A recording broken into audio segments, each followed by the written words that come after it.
اللہ وبرکاتہ۔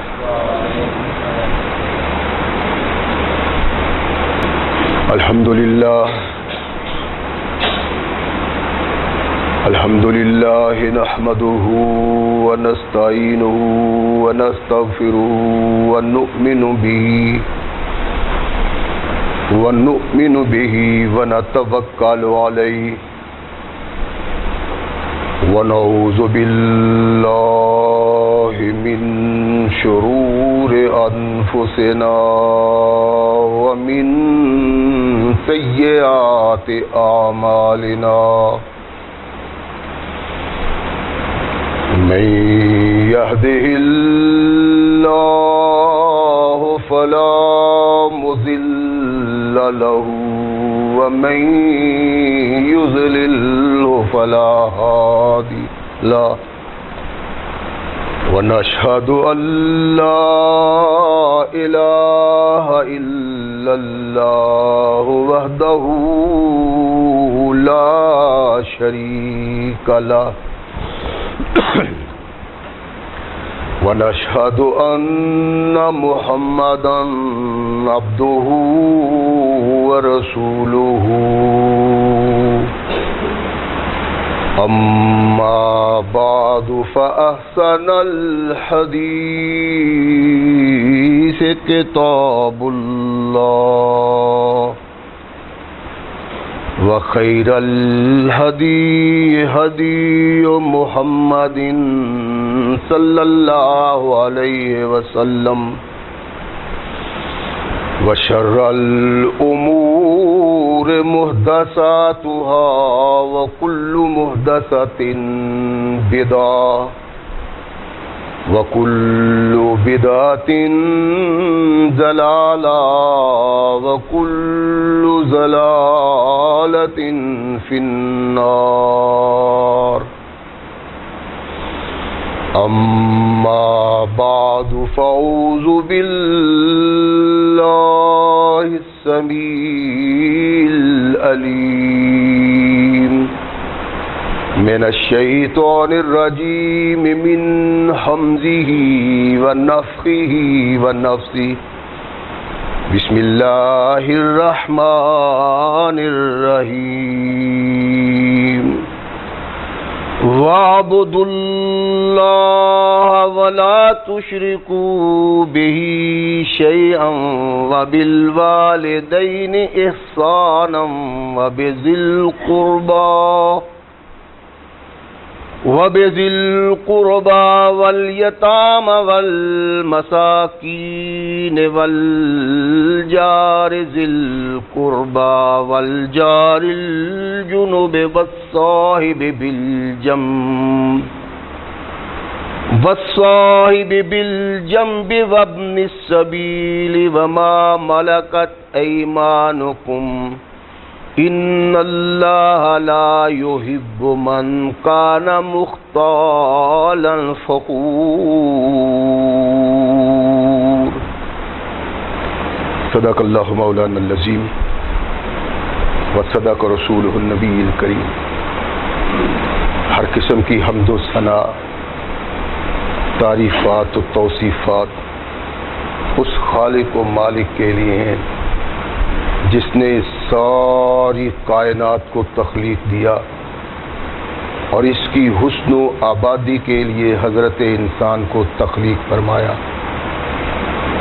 کروڑوں درود و سلام اس ہستی اقدس و مقدس پہ کہ جس کا نام نامی اسم گرامی ہے محمد۔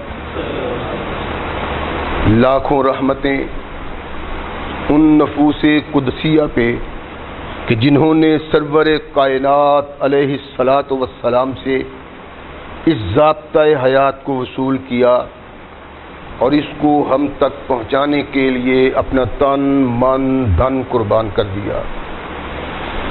اللہ کی یہ بہت بڑی کرم نوازی ہے کہ اس نے اس ضابطۂ حیات کو ہم تک پہنچانے کے لیے ایسے مضبوط ذرائع اور اسباب استعمال فرمائے کہ ان کی موجودگی میں ہم ببانگ دہل کہہ سکتے ہیں کہ یہ ضابطۂ حیات جو آج قرآن کی صورت میں ہمارے ہاتھوں میں موجود ہے، یہ وہی ضابطۂ حیات ہے جو آج سے کم و بیش 1400 سال پہلے نبی کائنات اور رسول ثقلین حضرت محمد رسول اللہ صلی اللہ علیہ وآلہ وسلم پہ انسانوں کی رشد و ہدایت کے لیے نازل ہوا۔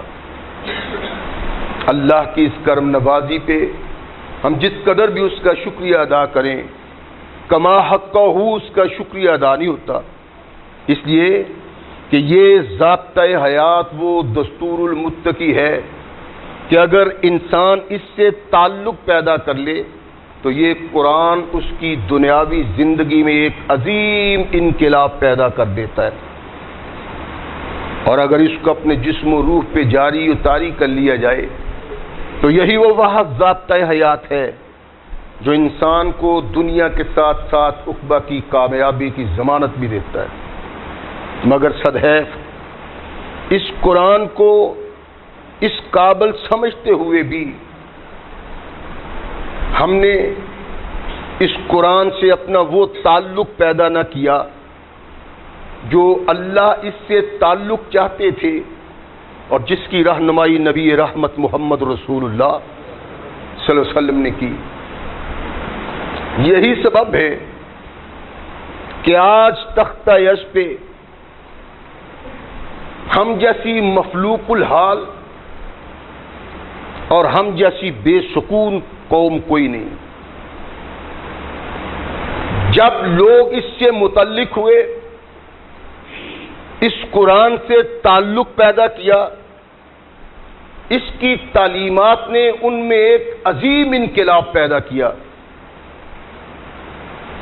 وہ انقلاب ایسا لازوال انقلاب تھا، ایسا عظیم انقلاب تھا کہ جس انقلاب کی موجودگی میں اس کے مد مقابل کوئی تحریک ٹھہر نہ سکی۔ انسانوں کا تعلق اللہ کے قرآن سے ہوا، نبی کائنات محمد الرسول اللہ کو رہنما مانا، ان کے احکامات پہ عمل پیرا ہوئے، جہاں جہاں تک وہ لوگ پہنچے اللہ کی رحمتیں بھی وہاں تک پہنچی۔ جو مسلمان اس سے اعراض کرتا چلا گیا، اس کی تعلیمات سے پہلو تہی کرتا چلا گیا، اس سے اعراض کی زندگی بسر کرنا شروع کی، تب یہ بد نصیبی کا شکار بنتا چلا گیا، اللہ کی رحمت سے دور ہوتا چلا گیا، اس کا اتحاد و اتفاق انتشار میں بدل گیا، اور جب تک اس قرآن سے تعلق رکھنے کے ساتھ ساتھ اس کی تعلیمات پہ عمل پیرا نہ ہوئے، مسلمانوں کی زندگی اور ان کے حالات ایسے ہی رہیں گے۔ انقلاب تب آتا ہے جب انقلاب کا تصور پیدا کیا جائے اور انقلابی خیالات کو اپنایا جائے۔ معاشرہ تب سدھرتا ہے، معاشرہ تب بنتا ہے جب معاشرے کو بنانے کے لیے انسان تگ و دو کریں، کوشش کریں، ان کی سوچ، ان کی فکر یہ ہو کہ معاشرہ ایسا معاشرہ بن جائے جس معاشرہ کو بنانے کے لیے اللہ نے قرآن بھیجا اور محمد رسول اللہ کو بھیجا۔ جب یہ تصورات ختم ہو جائیں، جب یہ خیالات جاتے رہیں، جب ان افکار سے اعراض کرے انسان، تو پھر یہ چاہے کہ میری زندگی بھی پرتعیش بیان ہو، آرام دہ اور پرسکون بسر ہو، تو یہ خیال تو آ سکتا ہے، نتیجہ تم ہم یہ بات پا نہیں سکتے۔ کونین کے آقا، ثقلین کے تاجدار محمد رسول اللہ صلی اللہ علیہ وسلم نے زمانے کو، امت کو، انسانوں کو بہترین زندگی بسر کرنے کے لیے ایک باوقار قانون اور سلیقہ زندگی قرآن کی صورت میں دیا۔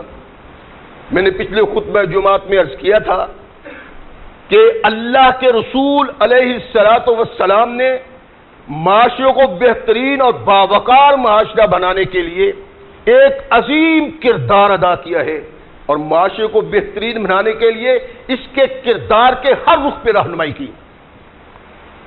عرض کیا تھا کہ اللہ اور رسول چاہتے ہیں کہ تمہاری آپس میں محبت ہو، تمہارا آپس میں پیار ہو، تم آپس میں ایک دوسرے کے لیے جینے کی تڑپ رکھتے ہو، اور اگر کبھی ایسا کوئی مقام آ جائے، ایسا وقت آ جائے کہ کسی بھائی سے ناراض ہو جاؤ، کسی سے اختلاف ہو جائے، کوئی تم سے زیادتی کر لے، کوئی تم پہ ظلم کرتا ہے، تو اللہ قرآن میں اور محمد رسول اللہ اپنے فرمان میں ارشاد فرماتے ہیں کہ اس اپنے بھائی کو معاف کر دو۔ نتیجہ کیا نکلے گا کہ تمہارا معاشرہ پرسکون اور محفوظ معاشرہ بن جائے گا، ایک مقبول معاشرہ، ایک قوی اور توانا معاشرہ، اور وہ معاشرہ دنیا میں انسانوں کے لیے ایسا پیغام ہوگا کہ اس معاشرے پہ نظر ڈال کے ہر انسان اس معاشرہ سے متعلق ہونے کی سوچ پیدا کرے گا۔ ہم نے وہ تصورات ہی چھوڑ دیے، وہ خیالات ہی چھوڑ دیے، وہ کام ہی چھوڑ دیے، اس تعلیم سے ہی اعراض کیا جہاں نبی رحمت محمد رسول اللہ صلی اللہ علیہ وسلم نے اس قوم کو یہ رہنمائی کی تھی کہ محبت کرو، درگزر کے جذبات پیدا کرو، وہاں اس معاشرے کو باوقار اور عظیم معاشرہ بنانے کے لیے اللہ نے قرآن میں اور محمد رسول اللہ صلی اللہ علیہ وسلم نے اپنے فرمان میں ایک تیسری رہنمائی کی۔ وہ کیا ہے کہ اللہ قرآن میں کہتے ہیں کہ انسانوں، اے مسلمانوں، تمہارا معاشرہ ایک ایسا معاشرہ ہونا چاہیے کہ جس کی خوشبو سارے زمانے میں پھیل جائے، اور وہ خوشبو زمانے کو معطر کر دے۔ وہ کردار کیا ہے؟ اصلاح معاشرہ۔ اللہ کے نبی محمد رسول اللہ صلی اللہ علیہ وسلم پہ قرآن آیا، اور واضح طور پہ قرآن نے کہا معاشرے کو بہترین اور باوقار معاشرہ بنانے کے لیے سب سے پہلے تمہیں اپنے ہمسائے سے اچھا سلوک کرنا چاہیے۔ تمہارا ہمسایہ اگر تم سے محفوظ ہے اور تمہاری عزت تمہارے ہمسائے سے محفوظ ہے، تو ارشاد فرمایا یہ معاشرہ باکمال معاشرہ بن جائے گا، لازوال معاشرہ بن جائے گا۔ تمہارے دلوں میں محبت، پیار، عقیدت اور ایک دوسرے کے خلاف اچھے جذبات پیدا ہوں گے، جس سے معاشرہ واقعی انسانی معاشرہ بن جائے گا۔ اللہ کے نبی محمد رسول اللہ صلی اللہ علیہ وسلم پہ قرآن نازل ہوا، اور قرآن نے وسعت دی اپنے احکامات میں۔ میں یہ کئی بار عرض کر چکا ہوں کہ اللہ کے نبی علیہ الصلوۃ والسلام نے معاشرے کو باوقار بنانے کے لیے، عظیم بنانے کے لیے، مربوط بنانے کے لیے، اور ایک دوسرے کے لیے رحمت کا سبب بنانے کے لیے جو کردار محمد رسول اللہ صلی اللہ علیہ وسلم نے ادا کیا ہے، وہ آدم سے لے کر آقا کائنات محمد رسول اللہ تک دوسرے کسی نے ادا نہیں کیا۔ اور اس تصور میں بھی جو رنگ محمد رسول اللہ نے بھرا ہے، نہ تو آج تک کسی نے بھرا، نہ کوئی آسمانی تحریک وہ تصور پیدا کر سکی اس سلسلہ میں جو محمد رسول اللہ نے پیدا کیا، کہ اپنے ہمسایوں کے ساتھ محبت کا سلوک کرو، پیار کا سلوک کرو، احسان کرو. یہ اللہ کے نبی محمد رسول اللہ صلی اللہ علیہ وسلم کی زندگی کا لازوال کردار ہے اور کوئی اس کے سامنے ٹھہر نہیں سکتا. ابتدا سے لے کر آج تک اور آج سے قیامت تک کوئی ایسا دوسرا کردار پیدا نہیں ہو سکتا کہ معاشرے کی اس پہلو کی اصلاح اس طرح کرے جیسے محمد رسول اللہ کی صلی اللہ علیہ وسلم. اللہ قرآن میں ارشاد فرماتے ہیں کہ میرے محبوب ان کو کہو اپنے رشتہ داروں سے اچھا سلوک کرو جو تمہارے ہمسائے ہیں، یعنی جو تمہارے حسب سے تعلق رکھتا ہے، جو تمہارے نسب سے تعلق رکھتا ہے اور جو تمہارے دین سے تعلق رکھتا ہے. یہ نہیں کہ اللہ کہتے ہیں کہ اپنے قریبی ہمسائے سے سلوک کرو تو اس میں صرف اپنے دین سے تعلق رکھنے والے، اپنے نطفہ سے تعلق رکھنے والے، حسب و نسب سے تعلق رکھنے والے لوگ ہیں، بلکہ وسعت دی. ارشاد فرمایا ان سے حسن سلوک کرو اپنے قریبیوں سے جو تمہارے رشتہ دار ہیں، نسب کے رشتہ دار، حسب کے رشتہ دار اور دین کے رشتہ دار. اور فرمایا ان لوگوں سے بھی اچھا سلوک کرو جو تمہارے حسب کے قریبی نہیں، نسب کے قریبی نہیں، دین کے قریبی نہیں. ارشاد فرمایا ان ہمسایوں کے ساتھ بھی اچھا سلوک کرو. یہ ایک واحد تصور جو نبی کونین محمد رسول اللہ صلی اللہ علیہ وسلم نے اس انداز سے دیا کہ مسلمانوں کو یہ فکر دی کہ تم زندگی کامیاب اس طرح بسر کر سکتے ہو کہ معاشرے کا ہر فرد تم سے امن اور سکون میں ہو، اور سب سے بنیادی کردار، سب سے ضروری کردار اور سب سے بڑا انقلابی کردار یہ ہے کہ تمہارا ہمسایہ تمہارے شر سے محفوظ رہنا چاہیے اور اس سے تمہارے احسانات ہوں، نیکی ہو، اچھائی ہو، وہ اپنا ہو یا پرایا. پرایا پرایا ہے، لیکن محمد کریم علیہ الصلوۃ والسلام نے کہا اگر تیرا ہمسایہ ہے تو تیرا پرایا بھی پرایا نہیں، تیرا اپنا ہے. انقلابی رسول تھے محمد رسول اللہ، اور اس سے جو انقلاب آیا تاریخ وہ بیان کرتی. کونین کے آقا ثقلین کے تاجدار محمد رسول اللہ صلی اللہ علیہ وسلم نے اس میں بہت زیادہ زور دیا ہے.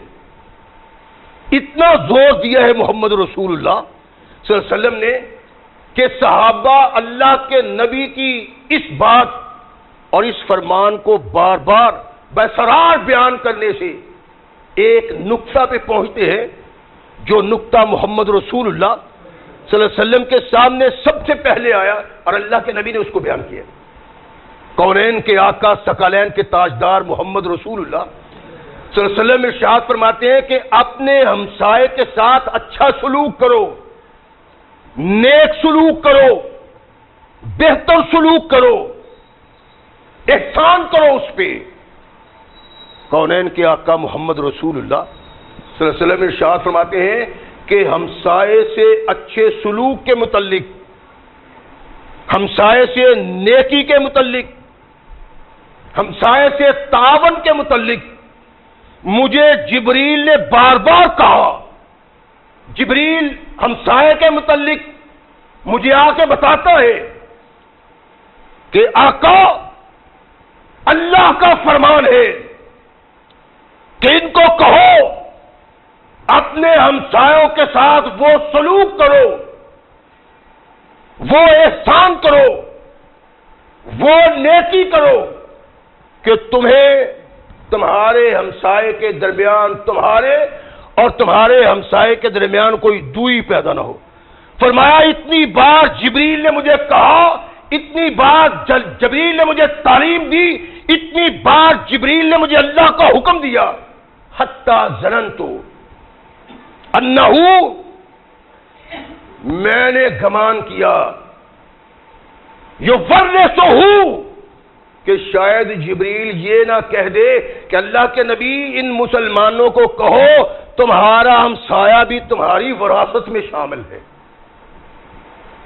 کہا، اتنا کہا، بار بار کہا، مجھ کو بات کیا، مجھ کو نصیحت کی، یہاں تک کہ میں یہ سمجھتا کہ شاید جبریل یہ کہہ دے کہ محمد صلی اللہ علیہ وسلم ہمسایہ کی جاگیر میں، اس کی وراثت میں شامل. اللہ کے نبی نے جبریل سے اس انداز سے جب رہنمائی لی تو اپنے صحابہ کی رہنمائی بھی یوں ہی کی. ابو امامہ کہتے ہیں کہ وہ اللہ کے نبی کی تقریر، وہ اللہ کے نبی کا خطبہ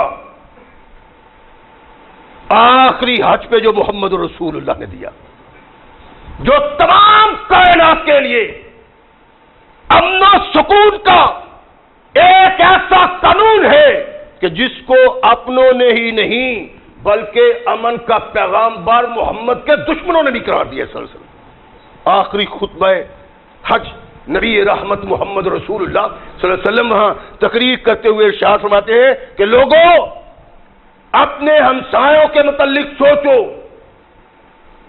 اپنے ہمسایوں کو پیش نظر رکھو، اپنے ہمسایوں سے نیکی کا سلوک کرو، اپنے ہمسایوں کو اپنا محبوب بنانے کے لیے وہ کردار ادا کرو کہ ساری دنیا کو پتا چلے محمد کس طرح اپنے ہمسایوں کے ساتھ اچھا سلوک کرتا تھا اور سلوک کا حکم دیتا تھا.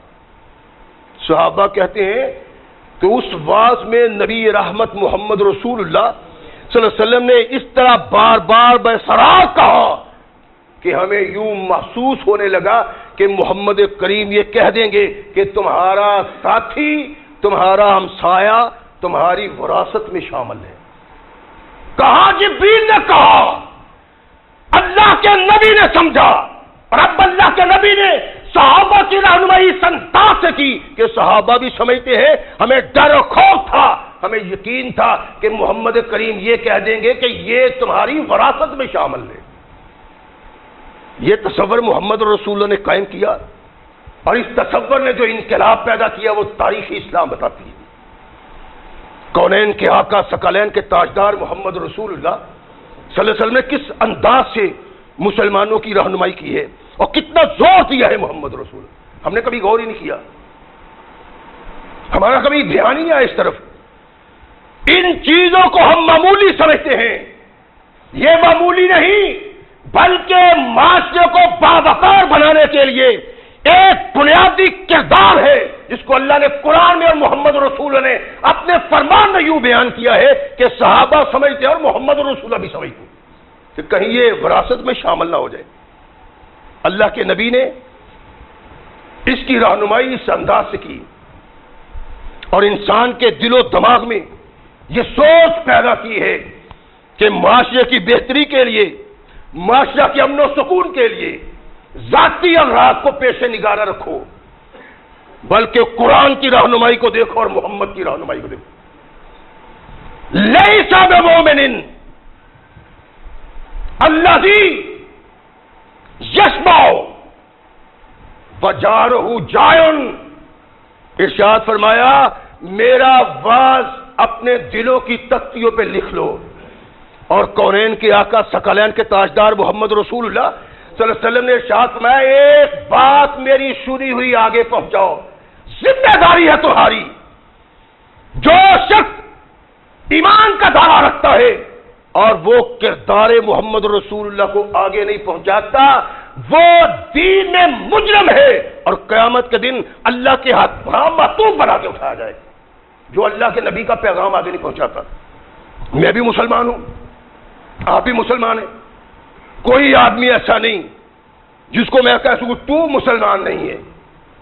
مار کھانی ہے، لیکن ایک کردار، جو کردار اللہ نے قرآن میں ہمیں دیا ہے اور محمد رسول اللہ نے اپنے فرمان میں دیا ہے وہ ایسا واضح ہے کہ کونین کے آقا نے کہا جو دین کے ایک عمل پہ عمل پیرا نہیں ہے وہ اللہ کے نزدیک صحیح الاسلام نہیں. اس کا اسلام خطرے میں پڑ جاتا ہے۔ نبی رحمت محمد رسول اللہ صلی اللہ علیہ وسلم ارشاد فرماتے ہیں لیس مومن الذی یشبع وجارہ، اللہ کے نبی نے ارشاد فرمایا کہ وہ مومن، وہ انسان جو خود کو مومن کہتا ہے، مومن نہیں، جو خود تو پیٹ بھر کے سوتا ہے، وجارہ جائن، اور اس کا ہمسایہ بھوکا سوتا ہے۔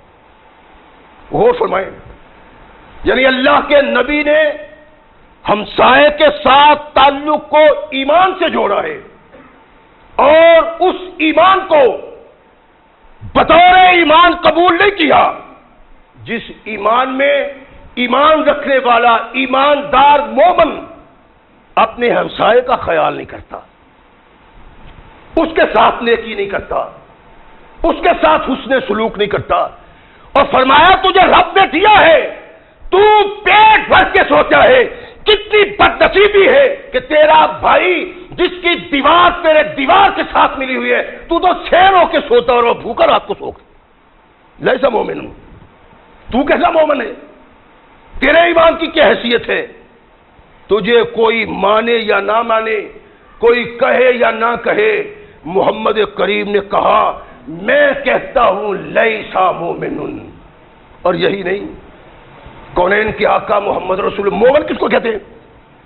مومن اس کو کہتے ہیں جو اللہ کی توحید پہ ایمان لاتا ہے، جو محمد رسول اللہ کی رسالت پہ ایمان لاتا ہے، جو اللہ کی توحید کا اقرار کرتا ہے، جو اللہ کی توحید کے پرچم کو بلند کرتا ہے، جس نے تمام کائنات سے ناتا توڑ کے محمد رسول اللہ سے ناتا جوڑ لیا ہے، اس کو مومن کہتے ہیں۔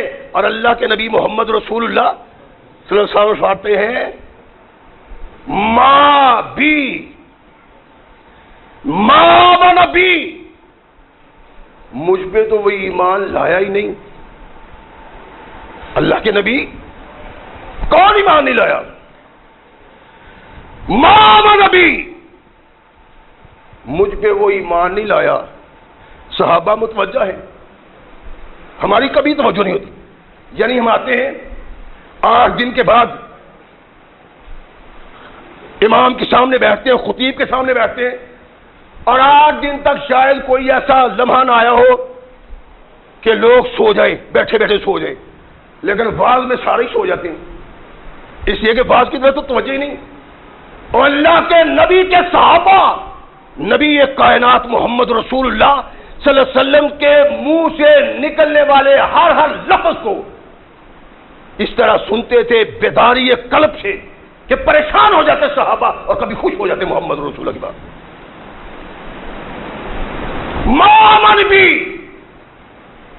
مجھ پہ وہ ایمان نہیں لایا جو آدمی رات کو سوتا ہے اور پیٹ بھر کے سوتا ہے، وجارہ جائن، اس کے ہمسائے بھوکے ہوتے ہیں، وہو یعلم، ارشاد فرمایا وہ جانتا ہے، اس کو علم ہے، اس کو خبر ہے، وہ جانتا ہے کہ وہ تو پیٹ بھر کے سو رہا ہے، اس کا ہمسایہ بھوکا سو رہا ہے۔ ارشاد فرمایا ایماندار کی بات بہت دور کی ہے، وہ شخص محمد نے ایمان لایا ہی نہیں جس کا ساتھی، جس کا ہمسایہ بھوکا سوتا ہے اور یہ پیٹ بھر کے سوتا ہے۔ اس سے بڑھ کے وضاحت کائنات میں کوئی اور کون کر سکتا ہے؟ محمد رسول اللہ صلی اللہ علیہ وسلم جس انداز سے اس کی ہے، اور ثقلین کے تاجدار محمد رسول اللہ صلی اللہ علیہ وسلم کے فرامین کا سبب تھا کہ صحابہ اپنے ہمسایوں کے متعلق ہر وقت سوچتے رہتے تھے۔ نبی کائنات محمد رسول اللہ صلی اللہ علیہ وسلم کے صحابی اپنے ہمسائے کے متعلق ہر وقت سوچتے رہتے تھے، اور یہی نہیں کہ یہ میرا رشتہ دار ہمسایہ ہے، یہ میرا قریبی ہمسایہ ہے، یہ میرا خاندانی ہمسایہ ہے، نہیں، بلکہ محمد کریم علیہ الصلوۃ والسلام کے صحابی پہلے غیر دین سے تعلق رکھنے والے ہمسائے کو دیکھتے، کونین کے آقا محمد رسول اللہ پہ جو قرآن نازل ہوئے نا، اس نے انتہا کر دی ہے۔ اللہ فرمایا والجار الجنب والصاحب بالجنب، ان سے پیار کرو، محبت کرو، اپنے رشتہ دار ہمسایوں کے ساتھ اور غیر رشتہ دار ہمسایوں کے ساتھ، مسلم رشتہ داروں کے ساتھ اور کافر رشتہ داروں کے ساتھ۔ کونین کے آقا ثقلین کے تاجدار محمد رسول اللہ صلی اللہ علیہ وسلم کے صحابی عبداللہ بن عمر بکری ذبح کرتے ہیں، غلام کو کہا تقسیم کر دو، بکری غلام نے تقسیم کر دی۔ آئے ارشاد فرمایا اپنے غلام کو اور میرے یہودی ہمسائے کو بھی ہدیہ دیا ہے کہ نہیں، میرے یہودی ہمسائے کو بھی ہدیہ دیا ہے کہ نہیں۔ یعنی یہ تصور تھا قرآن کا، یہ انقلابی تصور دیا محمد رسول اللہ نے، جس کے نقشہ میں صحابہ نے رنگ بھرا۔ مومن ہمسایہ تو بہت دور کی بات ہے، انہوں نے کافر ہمسائے کے ساتھ بھی اچھا سلوک کیا ہے۔ اس کا یہ مطلب نہیں کہ میرے گھر کے ساتھ جس کا گھر متعلق ہے وہی ایک ہمسایہ اس قابل ہے کہ میں اس پہ احسان کروں، چاہے وہ مومن ہے یا چاہے نہیں، بلکہ پاکستان بحیثیت مسلم ملک اس پہ ذمہ داری عائد ہوتی ہے، اس کا فریضہ ہے کہ اگر اس کے کافر ہمسائے پہ کوئی تکلیف کا وقت آتا ہے، کوئی آزمائش کا وقت آتا ہے، وہ کوئی پریشانی کا وقت آتا ہے، تو قرآن کے کہنے کے مطابق اس کا حق ہے کہ اس سے حسن سلوک کرے، اس کافر کے ساتھ جو اسلام کا باغی نہیں، جو مسلمان کا قاتل نہیں، جس نے اسلام کے خلاف تلوار نہیں اٹھائی، جو اسلام کے خلاف اسلحہ نہیں اٹھاتا، جو اسلام سے تعلق رکھنے والے مسلمانوں سے اچھا سلوک کرتا ہے، ان کے خلاف دشمن کی حمایت نہیں کرتا۔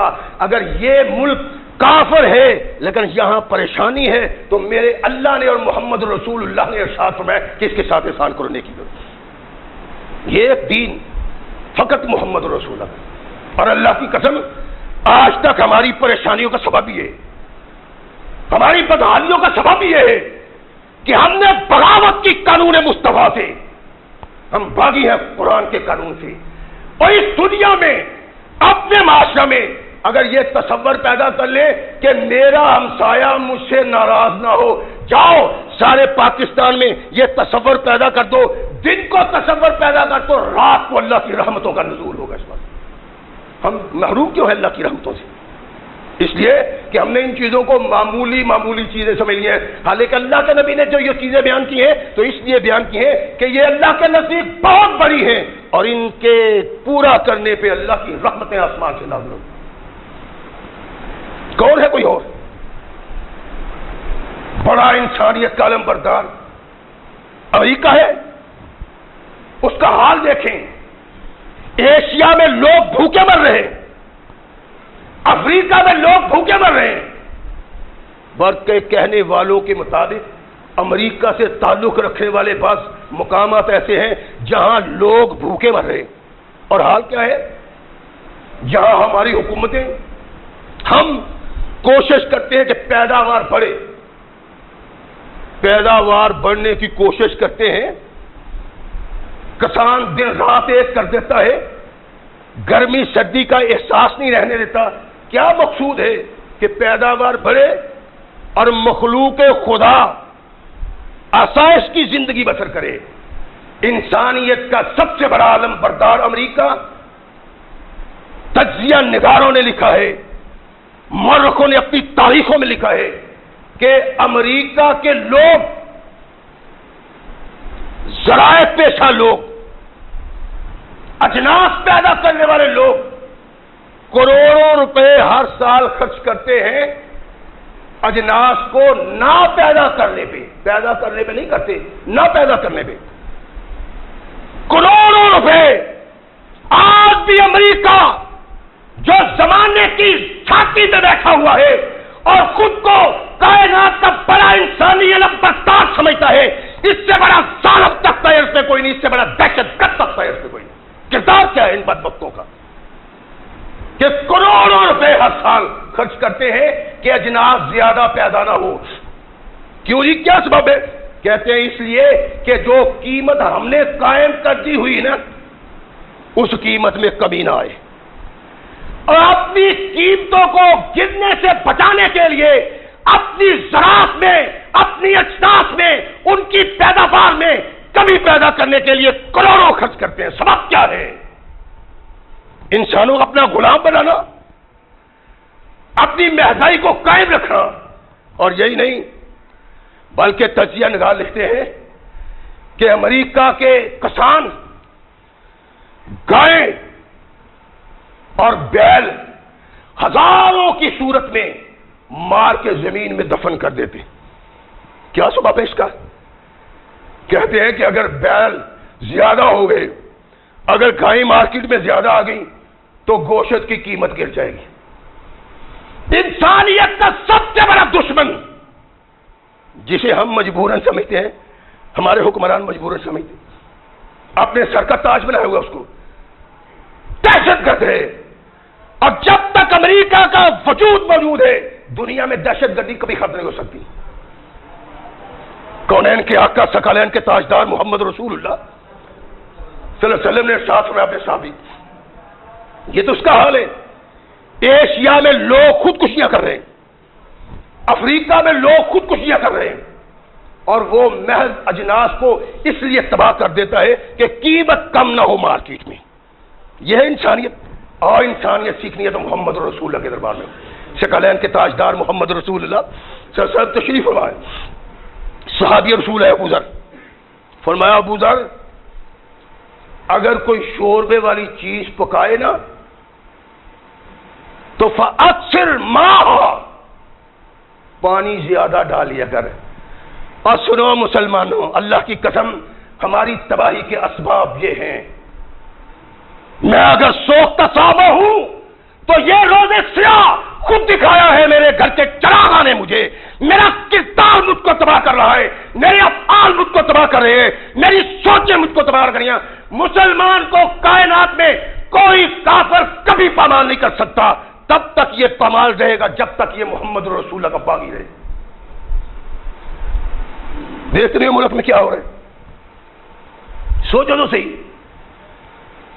انقلاب آ رہے ہیں، اسلام آباد جا رہے ہیں، اور یہ انقلابی کیا ہے کہ ڈھول بج رہے ہیں،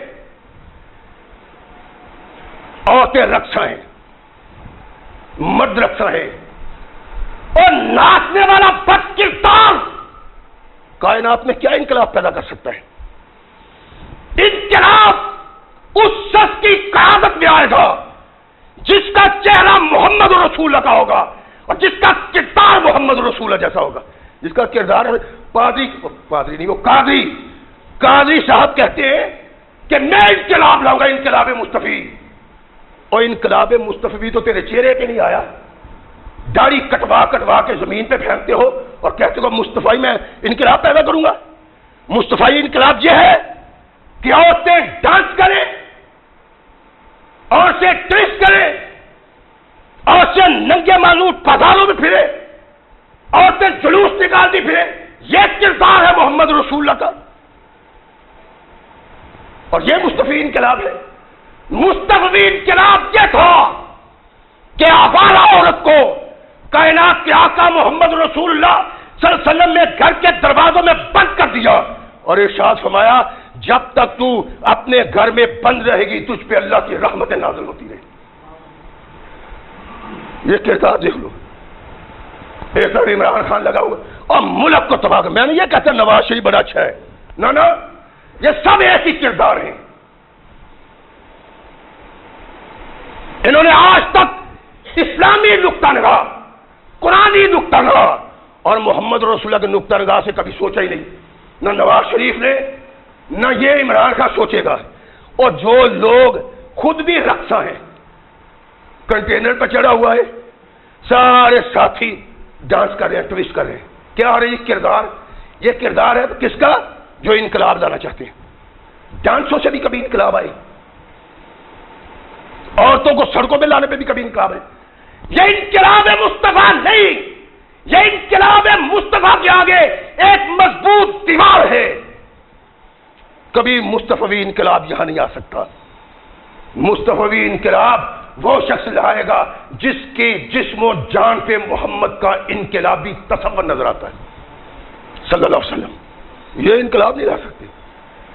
ہماری فلاح کو نواز شریف یحییٰ یہ آئے، میں سمجھتا ہوں یہ پاکستان کی تباہی کی علامتیں ہیں، پاکستان کی بربادی کی علامتیں ہیں. اور جب تک تم جمہوریت جیسے غلیظ تصور کے ساتھ وابستہ رہو گے تب تک تمہاری حالت یہی رہے گی. تب بدلے گی جب پاکستان بنتے ہوئے ہم نے کہا تھا کہ پاکستان کا مطلب کیا، لا الہ الا اللہ، قانون خدا آئے گا، اسلام نافذ ہوگا، تب حالات بدلیں گے. وگرنہ حالات پاکستان کے کبھی نہیں بدل سکتے. نہ یہ بدل سکتا نہ وہ بدل سکتا ہے. تباہی تباہی.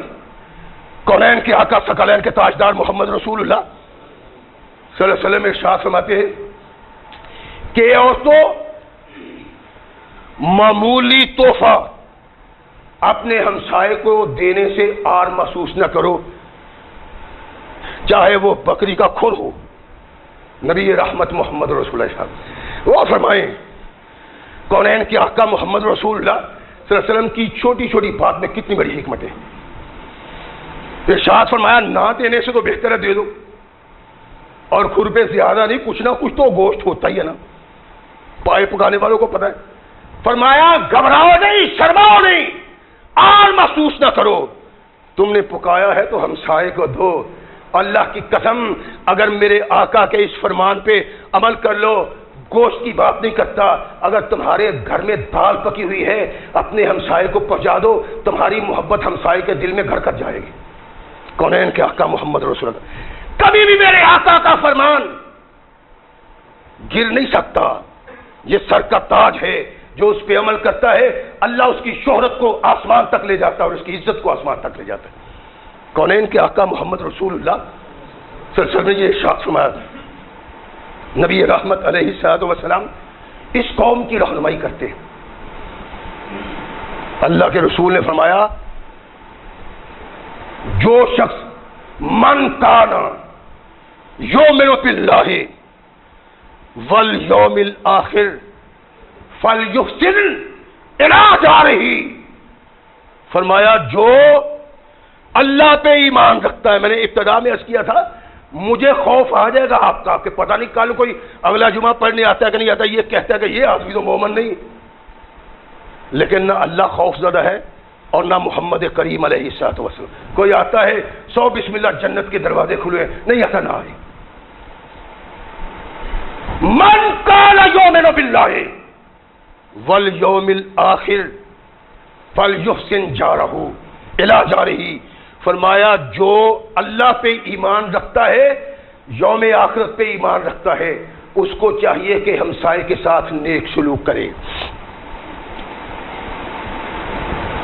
اور ارشاد فرمایا من یؤمن باللہ والیوم الآخر فلا یؤذی جارہ، اور جو ایمان رکھتا ہے اللہ پہ، جو ایمان رکھتا ہے یوم آخرت پہ، اس کے زبان اور اس کے کردار سے اس بات کا اظہار ہوتا ہے کہ میں نے قیامت کو اللہ کے دربار میں جانا ہے.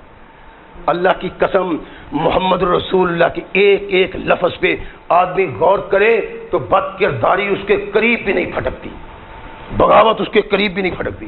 اور اتنا آسان کر دیا ہے محمد رسول اللہ نے ہمارے لیے جنت کو کہ اگر پھر بھی جنت نہ پا سکے تو ہم جیسا کوئی بد نصیب نہیں دنیا. فرمایا ایمان جو اللہ پہ رکھتا ہے اور یوم آخرت پہ ایمان رکھتا ہے وہ اپنے ہمسائے کے ساتھ اچھا سلوک کرے، برائی نہ کرے. اللہ کے نبی علیہ الصلوۃ والسلام نے اس نقشہ میں رنگ کس طرح بنایا. صحابہ بیٹھے ہوئے، جمع غفیر ہے صحابہ. ایک صحابی اٹھتا ہے، اللہ کے نبی فلاں عورت بڑی نیک ہے، اتنے نوافل پڑھتی ہے. میری ماں بہنوں تم بھی ذرا غور کرنا، میں کیا کہہ رہا ہوں، میں نہیں کہہ رہا، محمد رسول اللہ کہہ رہے ہیں صلی اللہ علیہ وسلم.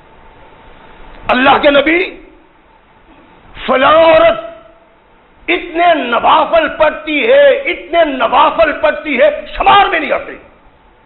نوافل کے ڈھیر لگے ہوئے اس کے نام اعمال میں. اتنے روزے رکھتی ہے نفلی، اتنے روزے رکھتے ہیں اللہ کے نبی کہ کمال ہے، اتنا صدقہ کرتی ہے، اتنی خیرات کرتی ہے اللہ کے نبی کہ سبحان اللہ.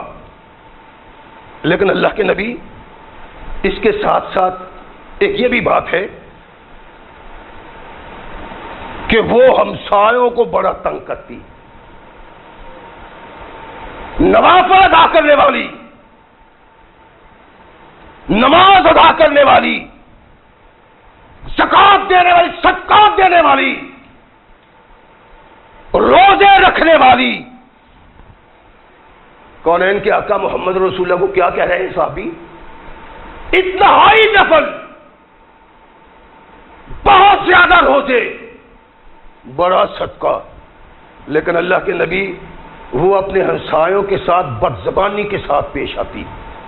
فرمایا لا خیر فیہا ہی فی النار، اس کی عبادت اس کو نہیں بچائے گی، ہمسائے کو اذیت دینے کی بجا پہ اللہ اس کو جہنم کی آگ کے سپرد کر دے گا. سوچنے کی باتیں ہیں. کیا کردار ہے ہمارا، کیا سوچیں ہیں ہماری، کیا افکار ہیں ہمارے. اور ہم نے قرآن کی بغاوت کی.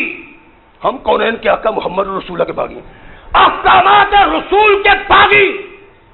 اور ہمیں گلہ بھی ہے اللہ سے کہ دیکھو جی سارے زمانے میں اگر معتوب ہیں، مقہور ہیں تو مسلمان.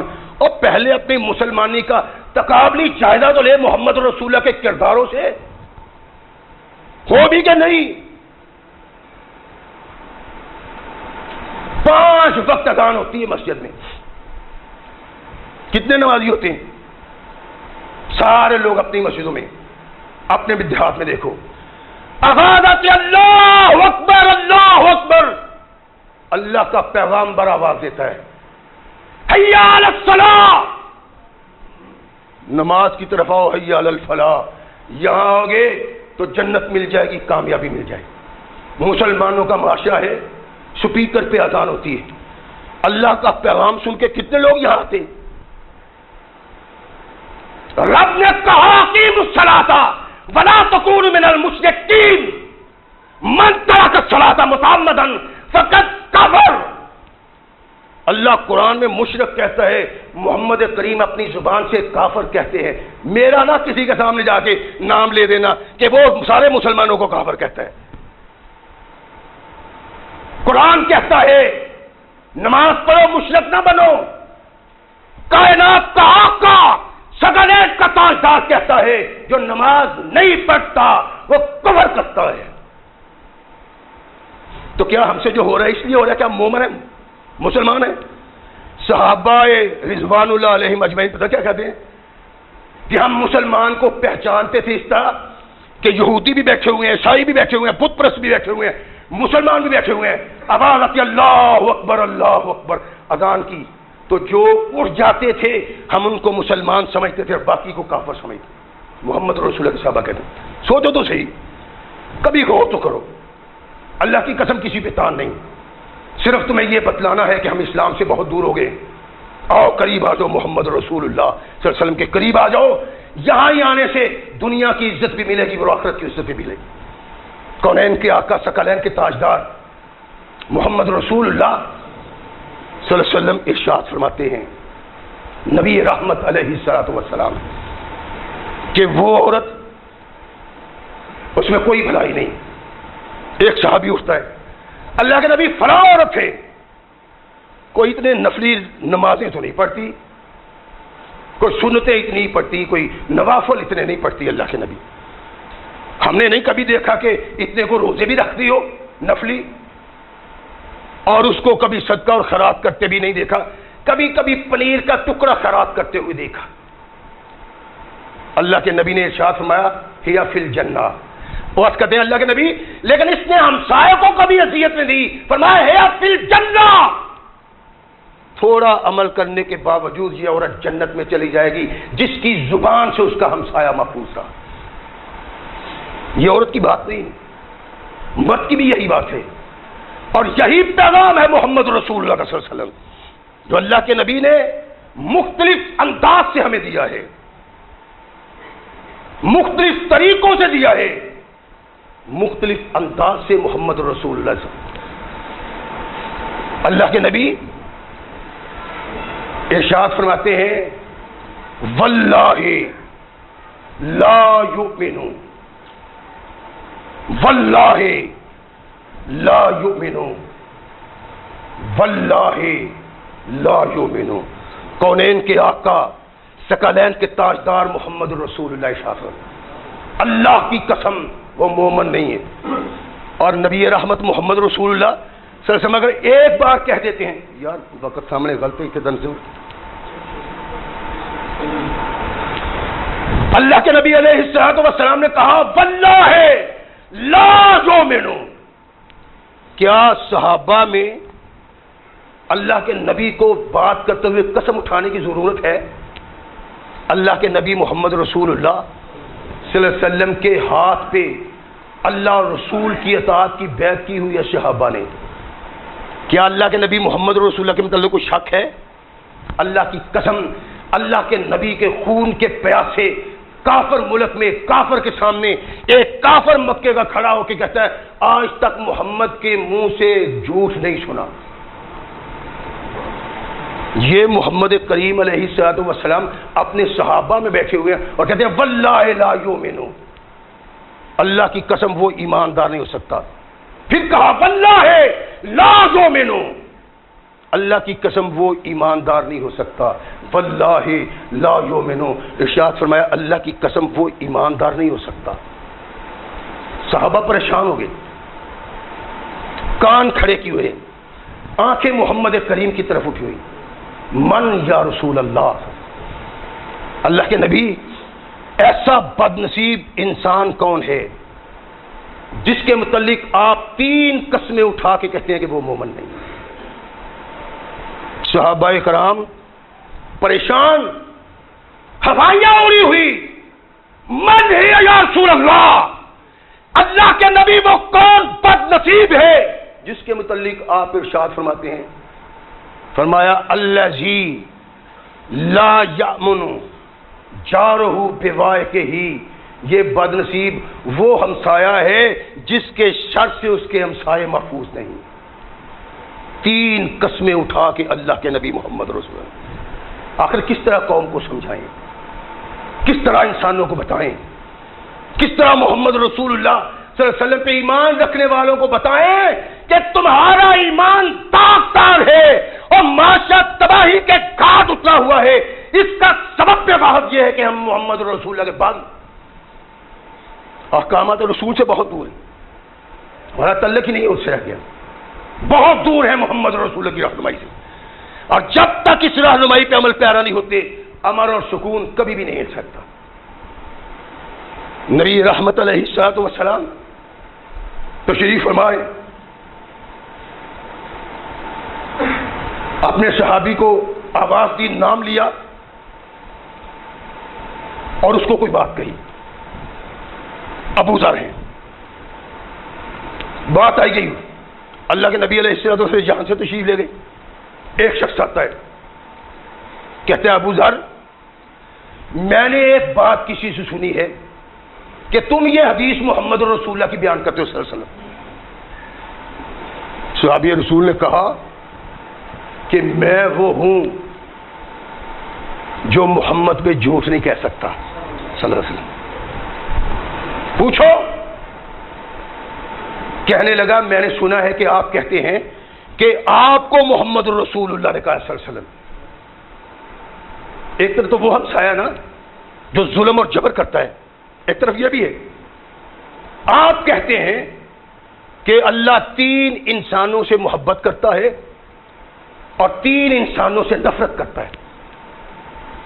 ہاں، کہنے لگا مجھے یہ بتاؤ کہ وہ 3 خوش نصیب کون ہیں جن سے اللہ محبت کرتا ہے، باقی کو چھوڑیں۔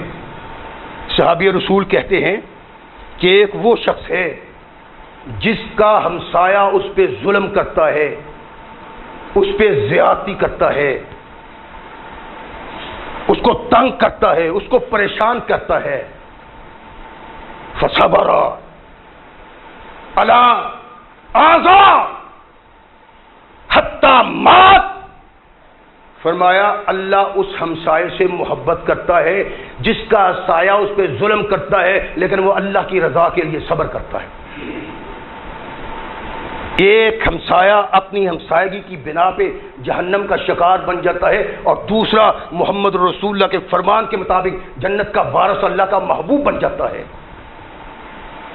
اللہ کے نبی نے ارشاد فرمایا لا يدخل الجنت من لا یامن جارہ بوائقہ۔ اور یار اللہ کے نبی کی کون کون سی باتیں کریں، آج ہم تو مجرم ہیں۔ سوچا کرو ہماری نکاحیں اٹھتی ہیں تو اپنے ہمسایوں پہ ظلم کی، زیادتی کی، ان کی عزت کی پامالی کی، ان کے مال و دولت کی پامالی کی، کیا ہے ہم؟ ارشاد فرمایا وہ جنت میں داخل نہیں ہوگا جو ہمسایوں سے زیادتی کرتا ہے، ظلم کرتا ہے۔ کونین کے آقا تشریف فرما ہے، ایک صحابی آتے ہیں، آ کے عرض کرتے ہیں اللہ کے نبی میرا ہمسایہ مجھے بڑی تکلیف دیتا ہے، مجھے بڑا پریشان کرتا ہے، بڑی اذیت دیتا ہے۔ فاصبر، تمہیں صبر کرو۔ کچھ عرصہ بعد پھر آتا ہے، اللہ کے نبی میرا ہمسایہ مجھے بڑی تکلیف دیتا ہے، پریشان کرتا ہے، اذیت دیتا ہے۔ فاصبر، تمہیں صبر کر۔ پھر کچھ دنوں کے بعد آتا ہے، اللہ کے نبی میرا ہمسایہ مجھے تکلیف دیتا ہے، اذیت دیتا ہے۔ ارشاد فرمایا یوں کرو اپنا گھر کا سامان نکالو اور سڑک کے کنارے پہ رکھ دو، راستے کے کنارے سارا سامان رکھ دو، وہاں جو آئے اس کو کہو کہ میرا ہمسایہ مجھے اذیت دیتا ہے، آذانی جاری، میرا ہمسایہ مجھے پریشان کرتا ہے، اذیت دیتا ہے۔ فرمایا تو کچھ نہ کہہ، اس کے کردار پہ لوگ لعنت بھیجیں گے۔ اور فرمایا من کانا یؤمن باللہ والیوم الآخر فلیکرم جارہ، جو قیامت پہ ایمان رکھتا ہے، اللہ پہ ایمان رکھتا ہے، وہ اپنے ہمسائے کا خیال کرے، ہمسائے سے اچھا سلوک کرے۔ کیا ہمارا کردار یہی ہے؟ نہیں، ہم کردار کے لحاظ سے بہت دور چلے گئے محمد رسول اللہ کے دین سے۔ یہ آج ہمارے حالات، یہ ہمارے ملک کے حالات محض اس سبب ہیں کہ ہم باغی بن گئے ہیں محمد رسول اللہ صلی اللہ علیہ وسلم، محض اس سبب ہیں۔ آؤ جن کو چھوٹی چھوٹی چیزیں سمجھتے ہو، بڑی چیزیں سمجھ کے اپنے سینے سے لگاؤ، محمد کریم کے احکامات کو اپنے سر کا تاج بناؤ، اللہ کی قسم یہ ساری پریشانیاں دور ہو جائیں گی۔ اللہ ہمیں صحیح مسلمان بننے کی توفیق عطا فرمائے۔ وآخر دعوانا الحمدللہ رب العالمین۔